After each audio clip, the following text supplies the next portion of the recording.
Benefactor underwriting for this broadcast has been provided by a grant from Republic Bank. The power of red is back. Major underwriting support for this broadcast has been provided by grants from New York Community Bank, M&T Bank, Perfect Building Maintenance, Customers Bank, Collins Building Services, Marks Paneth. Additional underwriting support has been provided by grants from AmTrust Title, Bank of America, Capital One Bank, Douglaston Development Levine Builders, Flushing Bank, Friedman LLP, Handro Properties LLC, Handler Real Estate Organization, Investors Bank, James D. Kuhn Real Estate Institute at Syracuse University, John Catsimatidis Red Apple Group, New Banks, Meridian Capital Group, Ocean First Bank, RPW Group, TD Bank, the One Stop Property Group, and these friends.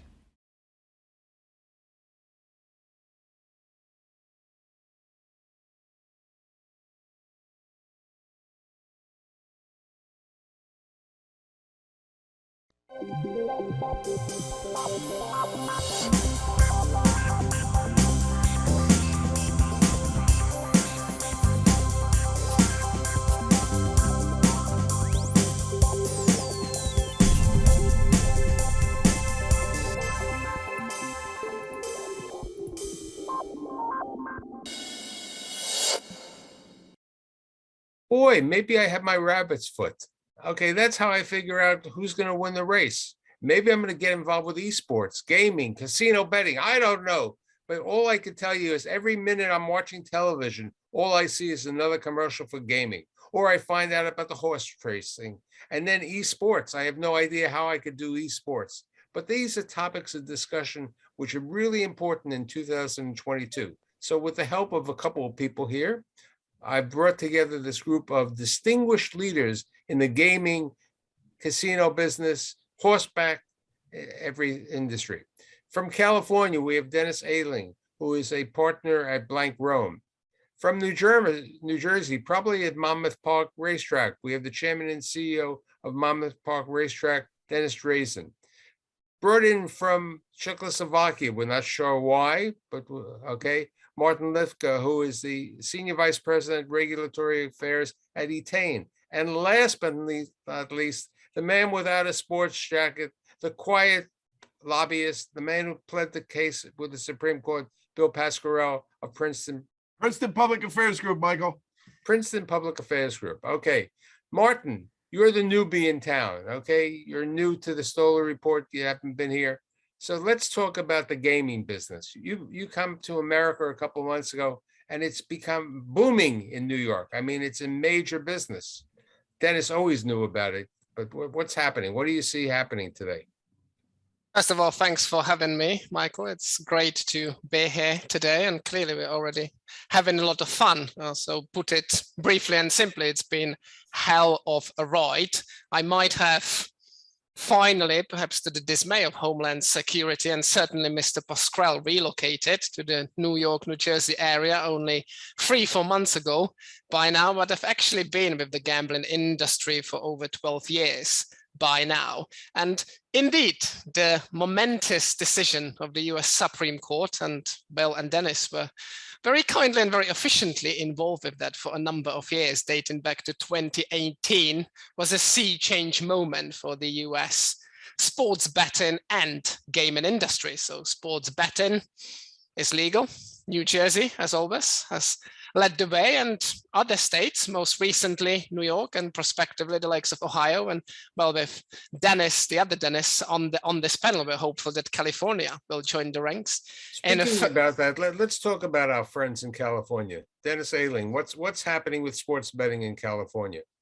California is a different animal, always has been. Right now, we are in the process of putting together the referenda that are going to go before our voters in this November to address how we're going to legalize sports. I think all of the polling suggests it's strongly supported, but there's going to be a variety of options. You know, California casino-style gaming is currently limited to the tribal casinos. There's about 54 of them in the state. And only the tribes can do house-backed gaming. So one of the proposals, the one we're certain is going to be on our ballot in November, would allow retail only, no online, retail only sports betting at those tribal casinos. Lot to be determined in the next 6 months. Let's talk about New York and New Jersey. Dennis, you were the first one who got involved with New Jersey a couple of years ago. How big is sports betting today in New Jersey? And what are the rules? In New Jersey, the past 4 months consecutively, we've handled over $1 billion each month. When we started on this process in 2012, and we probably lost 8 times before the Supreme Court ultimately overturned PASPA and declared it unconstitutional.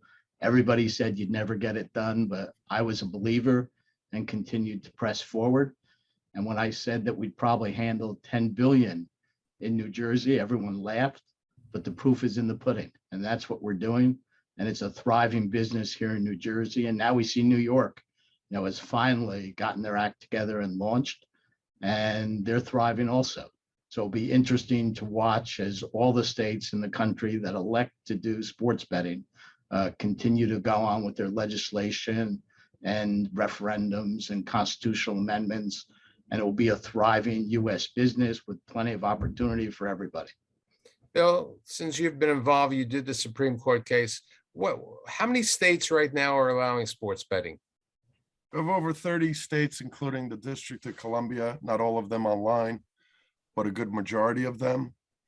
New Jersey is now the 3rd largest sports betting jurisdiction in the globe. It's third in the globe, globally. It's 3rd to the UK and Germany. Michael, since we last talked, New Jersey has done some extraordinary things, thanks in great part to the leadership of Dennis Drazin and many elected officials, including Senator Lesniak, Governor Christie, Governor Murphy, Senate President Sweeney, Speaker Coughlin. The first state in the nation I worked in for online gaming was California. And Dennis Ailing will remember Senator Rice, who introduced the bill 20 years ago. And listen, I love Gavin Newsom. I've supported him in multiple campaigns back when he was mayor. It's really unfortunate what California's been going through. And listen, quite candidly, New Jersey had one advantage that many other states didn't have, like New York and Michigan and California and Colorado. We don't have any federally recognized tribal gaming at all. None. No federally recognized tribes. So we didn't have to get over that hurdle. And the tribes have been slow and methodical about embracing online gaming. They're nervous about it, and rightfully so, because casino revenue brings in a lot of money to take care of their constituents for education and healthcare, et cetera. California is the 8th largest economy in the globe. California should embrace online while they're embracing retail. Unfortunately, as Mr. Alec just greatly articulated, that's probably not going to happen in the near future. At least we'll get retail up and running. I just hope they don't make the mistake that New York made. New York at 51% tax rate. Which is something I want to bring up. Explain to my viewers the 51% tax. I mean, and what is the tax in New Jersey? Yeah, in New Jersey, our tax rate is 8% on brick and mortar and 15% online. And New York is at 51%, which is astronomical. And it's going to be a tough market to play in when the tax rate is that high. New York is now the empire socialist gaming capital of America. When you tax something at 51%, and I'm a yellow dog Democrat, okay? I'm not a pink or liberal commie. I'm a yellow dog Democrat. That tax rate is not sustainable. And everybody's going to be gaga about it while we're in the honeymoon phase. Why does that matter? New Jersey, with a Democratic legislature and a Republican governor, got it right. They've set a schematic and a structure regulatorily and tax-wise that's very sustainable. I remember Dennis Esai Sheinberg, the founder of PokerStars, pillaring me, beating me up when we got online gaming done with a 13% tax rate. He was upset about it. He'd be like beating me with a baseball bat now. New York will revisit this tax rate because you're not able to turn over enough to make a profit there with that tax rate. So I have a question for the two operators. We have Martin and we have Dennis, okay? For the operators, could you operate or would you operate at the 51%? I'm happy to go first. So our US facing brand, BetMGM, because the joint venture with MGM Resorts International entered the New York market. Of course, to Bill's point, the jury's out there on whether this can ever be profitable. I do have my doubts. At the same time, to the honeymoon phase point, I think New York, with all due respect to New Jersey, and I just moved to New Jersey, so I love the Garden State, has such a totemic status that every single investor, every single shareholder would expect us, or in this case, BetMGM, to be in that market. And I can imagine that a lot will be invested going forward into changing the tax rate. Having said that, and that will be my final point, New Jersey, I can't agree more. New Jersey got it right. The other states that have under 20% tax rates, they've got it right. And New York, I would definitely recommend to the New York authorities to revisit the rate. I have a question. What is the cost of getting a new customer? I mean, as I alluded at the beginning to the show, with the amount of advertisements, with the cost of the print and the media ads and the internet and all these ads, what does it cost you to get a new customer to sign on? Dennis? It's probably somewhere in the area of $800 to $1,000 a piece for acquisition of new customers. There's a ton of money being spent on customer acquisition. And, in the beginning, I thought that was unsustainable.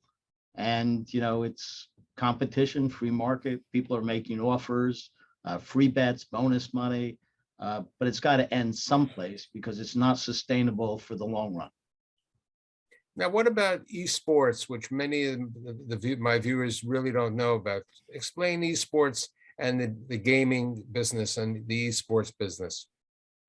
Those of us who are of a certain age probably are not used to the concept of how much time and real focus is spent on playing video games competitively. There is an entire ecosystem that is actually larger than television, music, and movies combined. The industry of video games, people playing video games against each other, head-to-head, multi-person tournaments. Esports is just formalizing that competition in a way that you will have teams that are designated, playing designated games in a controlled environment. It can be done in pre-COVID times. We had arenas full, or it can be done purely online. It is possible in a number of states, not every state, some states are wary of it, but it's possible in a number of states that are passing sports betting to actually bet on those esports events. It happens globally as well.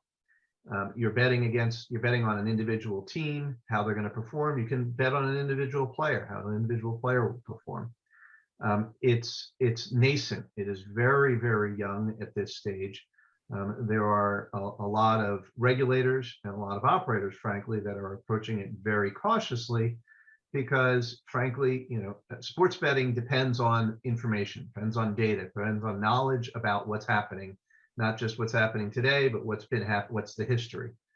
With a lot of these esports players and teams developing the history over how they play and what their skill sets are and where they perform well is new, novel information that not a lot of people have. So when you as a regulator or as an operator are involved in taking wagers on an esport event, there's a little bit more risk. There's a little bit more uncertainty of just how well is one team or another going to perform. So setting your lines and figuring out what's appropriate betting is a little more challenging. I have a question with regard to brick and mortar casinos. Because the sports betting, you don't need a brick and mortar facility. Do you expect to see freestanding sports betting facilities in these 32 states that you can have sports betting? In order to get a sports book retail open, you have to be in a brick and mortar, either a casino or track. In New York, New Jersey, Pennsylvania, most other states. Tennessee is a state that doesn't have any brick and mortar requirements because they don't have any casinos. Esports Entertainment Group out of Malta, the UK, and Newark, New Jersey is doing a soft launch today. You'll be able to bet on things like Call of Duty, League of Legends, and Dota 2. And in 5 days from now, you'll actually be able to put a full-time bet into that esports offering. Because until now, basically, you can enter a tournament, as Dennis Erling was pointing out so articulately, but you couldn't wager on the game. Now you're able to do that. The New Jersey Division of Gaming Enforcement gave them their transactional waiver, and they're off to the races.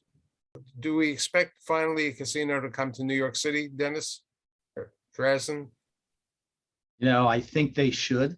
The Atlantic City folks won't be happy about that, but seems like your New York governor has indicated pretty strongly that they want to take another look at it. And I do think for New York, it makes sense.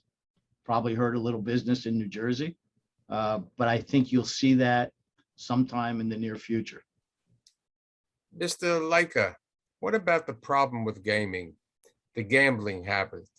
How do you do social responsibility in the gaming business today? Well, it's absolutely critical to address that matter. And we've been trying to help move the dial in that regard.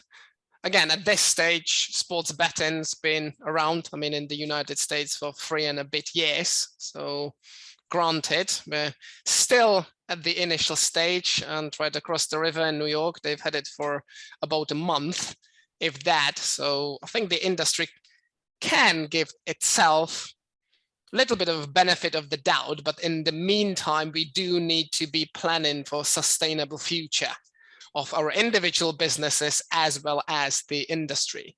So a long story short, in my view, it's absolutely imperative for responsible, or if you will, sustainable gambling to become one of the key parts of the DNA of this industry. And I'm pleased to report that a lot of operators would have addressed this issue, or at least started. You would typically see a lot of tools, customer-facing tools on the operator's website, education campaigns, but there's much more to be done. That's one of the reasons why, for example, Bill and I will be hitting the road with Charles Oakley Foundation to go and talk to people about responsible gambling. It's not the sexiest of topics, but if you got somebody like Charles, New York City legend, around, people listen.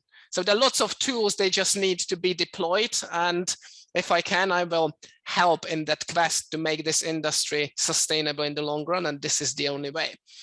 One of the things that we in the States sometimes think is that we've created a lot of new things. Truth be told, online sports betting was not, at least legal online sports betting was not created here. There's a lot of experience of it in the UK and in Germany, for example, as Bill mentioned. So when you look at what their experience has been, they have built, after initial rocky start, they have built a responsible gaming component into their business practice. Sometimes a little regulatory push. Sometimes it takes someone to flag for them and say, hey, you're not doing it well enough. But they have learned how to track what people are spending and help identify before someone gets in trouble. And that's been much more successful, I think, than a lot of people give it credit for. One of the advantages, frankly, and this I'll sing Bill's tune on this. One of the advantages of having a mobile or an online gaming operation versus a retail operation is that with the online gaming operation, everyone has an account. Everyone has to bet using their account. They're not using someone else's. And every one of those customers is KYC, know your customer, and you know who that customer is, what their, frankly, capacity is, what's the source of revenue that they're gonna bet $1,000 a week or more on, or even $100 a week. What are they capable of doing that? And is there a change in their betting patterns over time that starts to indicate maybe they're losing control? Maybe there's a problem. And believe it or not, the operators don't want to have people betting more than they can handle, because when operators see that, that not only is a risk to the individual and to their customer, who they certainly care about, but it's a risk to them, because they're not going to be able to hold on to the money from someone who has been betting way out of their capacity. So they don't want those customers to get in, get beyond their capacity, and with the ability to track all of the wagering, all of the account that's happening, the operators are in a much better position, frankly, to assist in preventing problem gambling. So here's a question with regard to the operator. When you have all this information, are you, Dennis, as an operator and Martin as an operator, are you sending the information and gearing specific advertisements? I noticed on Instagram, Facebook, all of these pages, the only thing that I haven't seen is sports gaming on LinkedIn as one of the social media.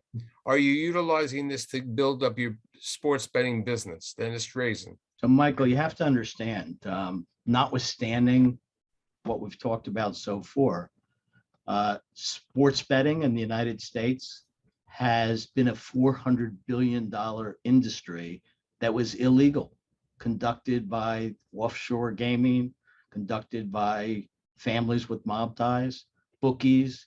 So the problem has been here forever.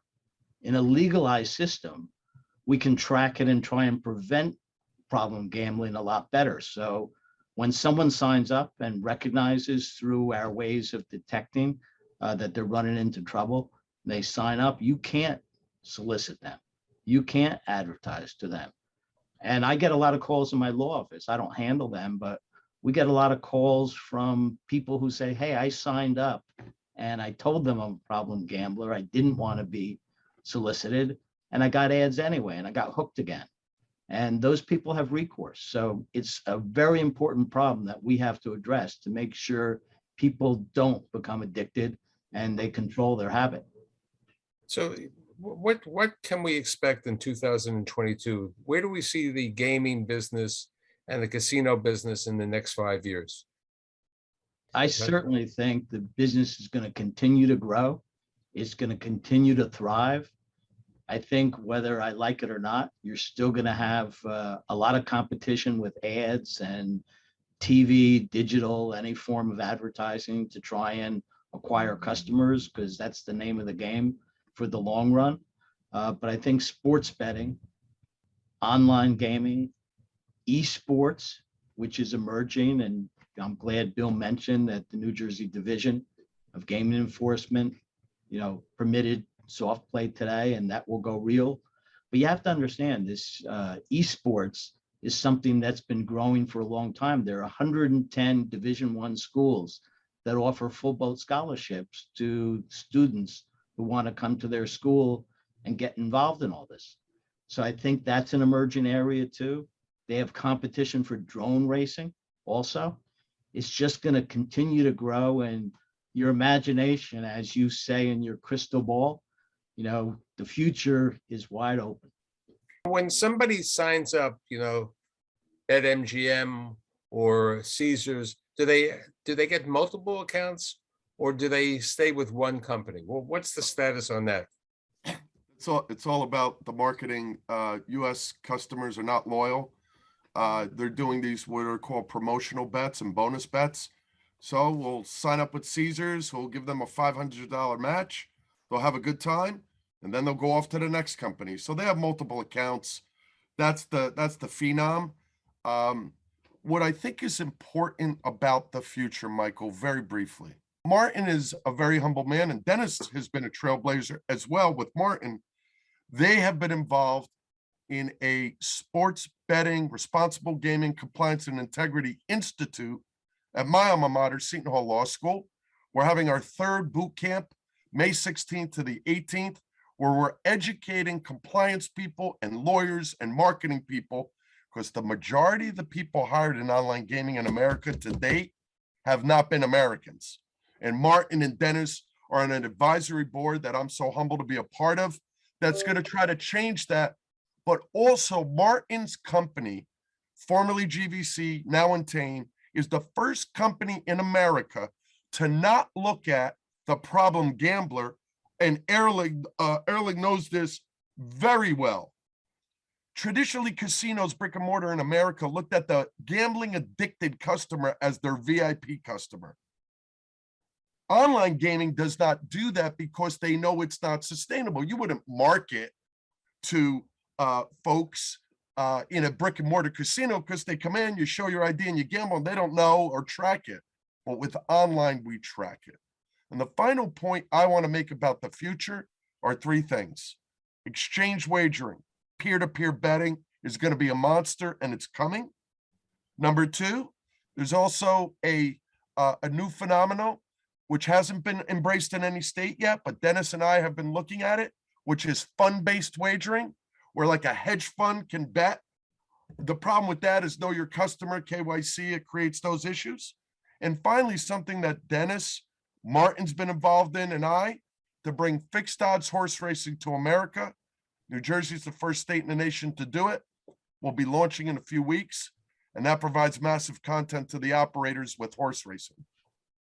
So as Dennis alluded, I do have my crystal apple over here, and it's very bright for the gaming business, especially when you have these leading experts around the country together on my show today. And I'd like to thank Dennis, Martin, and Bill, and I'll see you next week.